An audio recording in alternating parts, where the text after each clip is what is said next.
المرأة اللي كانت تغسل بالماء في الجزائر، ومن بعد كي طلعها راجلها للغربة لكندا ولا لأوروبا ولا تمسح بالكارت. بعد ما ولا تمسح بالكارت، أول حاجة ديرها هي أنها تنتقم من راجلها اللي طلعها من البلاد. فاهمني؟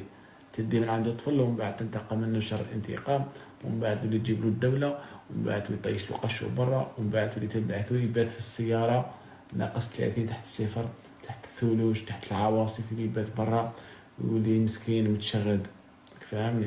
بسبة المرأة هذيك اللي طلعها من البلاد. الحاجة الأولى خاوتي كان أسباب بزاف. أسباب تاع هذه المشاكل، تلقى راجل كذب على مرته، يقول أنا عندي شركة في البلاد، يقول أنا عندي شركة في البلاد لبس بها في الأوروب ولبس بيا، وهي خاوتي تقول لك بلي هذا عنده الدراهم لبس بها، عنده 70 مليار في الكونت. وخاوتي أنا الجزائرية الشركات اللي عندهم هنا مساكن ما عندهم لا شركات لا والو. المليح فيهم عنده فروطوار وعنده بالية وعنده بيدون. الشركة هذه يروح ينطوي في الدار تاع تاع الناس. هي الشركة تاع ليزاج اللي في الغربة، ولا ما على باليش انا. هذه هي خاوتي شركة وهمية من الاخر خاوتي، متخبي موراها، نهار يخدم نهار مش خدام. ايوم بعد هذيك المرأة كي طلعها تاني تلقى روحها السيد قال لها عندي شركة، ومن بعد تلقى عنده فروطوار وبالي، هذيك هي الشركة تاعو.